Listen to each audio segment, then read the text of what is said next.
Bir yeter ki beni versesin, bazen hatırlasın, bazen de sursun. Bu hakkın emridir, duyan inasın. Bir ele gözlüğüm yazmadı bu hakkın emridir, duyan inansın. Bir ele gözlüğüm sökülür bana.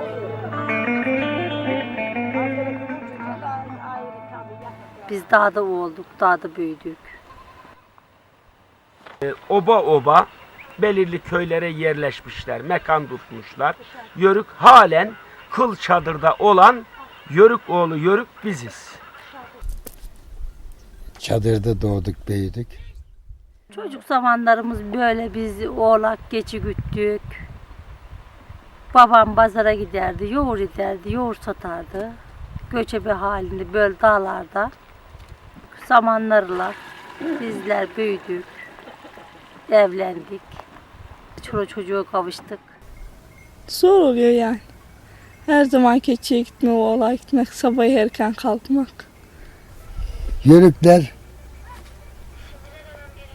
gelir. Nerede yani hayvanlarını otlatacak yer bulursa, suyunu bulursa oraya yerleşir.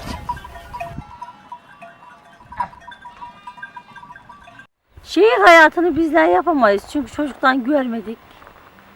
Çocuktan bilmiyoruz, şehirden bilmiyoruz. Anamızdan babamızdan bu malı gördük. Malı ediyoruz. Köylük yerlere varıyoruz. Otlakıyı alıyoruz. Konuşuyoruz. Köylü yerler iyi olur. Şehir gibi olmaz. Köylü yerler aynı biz gibi olur. Gelirler, konuşurlar. Ne bilen böyle çay kahve içeriz. Mal almaya gelirler, süt yoğurt almaya gelirler. Böylece konuşuruz. Köylüler iyidir, köylü yerler. Şehri bilmiyoruz, şehire gitmediğimizden. Şehirde duramayız zaten bizler. Şehir daha iyi. İstediği yere gidiyorlar, istediği yeri geziyorlar. Kardeşlerim de aynı biz gibi. 3 tane oğlan kardeşim var dağda. Biz gibi mesnek geçi gidiyor. Bir kız kardeşim var, o da geçi gidiyor. 5 çocuğum var benim. İkisi okuyor. Bir de işte Dilek oğlak gidiyor. Çadırda kalmak biraz zor oluyor. Okumak daha iyiydi aslında. Okulu seviyordum, arkadaşlarım vardı. Ama ben kardeşlerimin okumasını istiyorum. Okusunlar da. İyi oluyor okumak, seviyordum ben. Ama olmadı. Kardeşlerim okusun, ben okuyamadım. Ben boyuna gidiyorum, beyim geçiye gidiyor. Çocuğum oğlak gidiyor, Dilek kız çocuğum. Erkeklerimiz güzel gelir gece. Gece güdüm de vardı keçide. Şimdi kurt çok çoğaldı. Onun için gece güdümünü bıraktık. Yaz ve kış tabii çobanın hayatı başka. Şehirdeki, köydeki yaşayanın hayatı yine başka. Kışın saman dökeriz koyunlarımıza. Koyunlarımıza ayrı bir dam yaparız. Onlara saman dökeriz.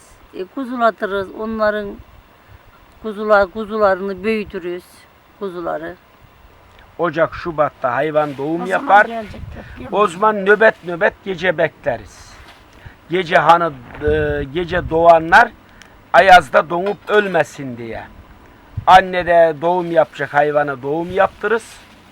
Onları zoba başına alır, emdiri, ondan sonra kurtulmuş olur. 3-5 saat anneden doğduktan sonra emmeyen hayvan ölür. Yaşarsa da sağlıksız olur. Yaz kış tabii yer değiştiriyoruz. Bizim şimdiki kamyon misali develerimiz iş görüyordu. Ama biz develeri bıraktık. Şimdi kamyonlarla, arabayla işlerimizi çeviriyoruz. Ama o zamanlar develerle. Yani bizim bineklerimiz atıl. Develerimiz yük taşıyordu. Şimdi deve kalmadı. Çoban da bulamıyoruz. Sana en aylık 500 lira verelim. Şu geçi güdü ver. Gütmüyor. 1000 lira versen gene gütmüyor. Burayı sevmediler. Zor geldi malcılık. Şimdiye kadar dediler biz güttük dediler. Şimdiden kere biz gütmeyeceğiz dediler. Fabrikada çalışacağız dediler. Siz birisiniz gidin çalışın dedik.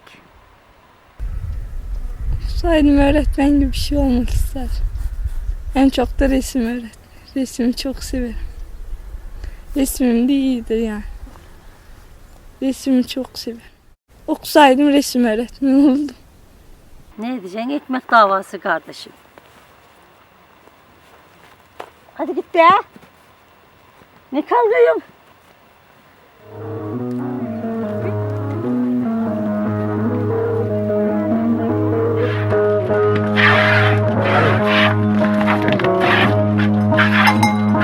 Akarsın sığınayım ama bu ayrılık geçti sanma.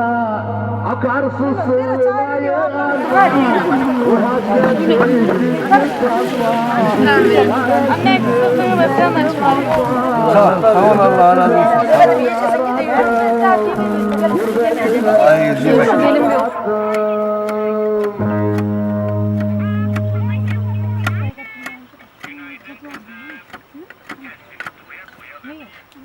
2006'da bir kanun çıktı. Önceki Orman Bakanı keçi ormana yasak dedi. Yani sade orman ismi oldu. Ormanın yaşı olmadı. Ormanın yaşı olmadı. 1 yaşında ormanda aynı sıfata giriyor. 100 yaşında ormanda. Buradan hali bir sıkıntılar çektik. Valiliğe eylem yaptık biz. Keçileri indirdik valiliğe. Vali milletvekili varmış şu anda valinin yanında. Biz daha önce 3 kez randevu istedik milletvekili validen. Vali bizim görüşmemizi kabul etmedi. Biz hakkımız için rica edecektik. Maalesef olmadı. İlk Türkiye'de adına ceza yedi. 2. Denizli biz ağır ceza yedik. Orman para cezası. Onda günde 3 kez yazma hakkı vardı. Bir keçiye günde 3 kez. Keçinin değeri 100 lira ama orman cezası 3 kez 45'e hesap edersen 135 lira cezası oldu. Yani bitirici oldu. Alan deniştirdiği an keçi de mutlaka deniştirecek. Alanına göre 1., 2., 3. tutanak tutuyorlar. Geçinin yiyeceği bir şey kalmıyor. Bir de durmuyorlar. Her zaman aynı yere gidip durmaktan sıkılıyorlar herhalde. Ondan biz de götürüyoruz o ayrı yerine. Geçiler de gitmiyor aslında. Her gün aynı yere gidip durdum gitmiyorlar. Zorluk çektiriyorlar insan. Biz zor olmasın diye ordumu böyle geçip duruyoruz. Biri şikayet ediyor köylük yerlerden. Ormancılar geliyor, kalkın buradan diyor bize. Orman içi girmeyin diyor, yasak diyor. Mecbursun oradan kaldırıyoruz. Orman yasak, ormana girmeyeceğiz diye 18 saat yol. Devlet geliyor, bizi bir mahkemeye veriyor. Yazıyorlar, para ceremesi geliyor. Onları bir yatırıyoruz. Ondan kere benim adama daha bak mapislik çıktı. 6 ay bir yattı. 15 gün bir yattı. Mapislik çıktı. Ormanda mal otla diyorum, hayvan otla diyorum diyerekten. Onu da öylelikçe gitti geldi. Ben cimicik çocuklarımla kaldım dağlarda. Öylelikçe yine devam ediyoruz işte geçiyor oyuna. Gel buraya. Gel. Hükümet o bakanı değiştirdi. Yeni Afyonlu bakan gelince bu sefer hükümetin bu döneminde şöyle bir proje çıktı. Keçi üretme projesi çıkardılar. Öbürkünün tamamen tersine. Şimdi serbestlendi ama şu an şikayetlerimiz şu. Hayvan fiyatları çok düştü. Kasapta et fiyatları yerinde ama üreticide hayvan fiyatı çok düştü. Aracılar kazanıyor. Yani yedirdiğimiz yem, otlak parası, traktörün yaktığı mazot, kendimizin koştuğumuz cabası. Zarardayız. Çok köçerler mahvoldu, bitti. Çok ailemiz tahrip oldu. Hayvanlarını çok ucuz, cazip paraya sattı. Bir miktarına ceza yazıldı, cezaya yatırdı. Kalanına da bir ev alabildiyse aldı. Evi olmayan. Onun harici el işinde çalışmaya mahkum oldu. İşçi olarak. Yevmiyeye gidiyor. Şimdi bizim meslekten bir sanayiye, tekstile atılmak çok zor. Çünkü atadan bu işi gördük. O işi yapmak da bize çok zor gelir. Yapamayız. Bence biter diyorum. Tahminen biter diyorum. Örneğin biz bu yıl hayvan para etseydi bu yıl satacaktık. Bizden bitecekti. Böyle de birçok kişiler var. Şu an Kılçadır'da kalan, sayısı bitmek üzere olan belirli noktalarda bizler kaldık. İstesek de yaptıramıyoruz. Millet teknoloji neyse, şehirde bir teknolojiye uyuyorsa bizim burada çocuklar da ona uymaya çalışıyor. Sıkıcı oluyor her zaman. Geçilerle, oğlaklarla uğraşmak. Televizyon yok. Tek telefonla da uğraşmak her zaman olmuyor. İnternet seviyorum. Güzel oluyor internette. İnternet vesaire. Onlar da düşkün artık. Teknoloji bizi yendi.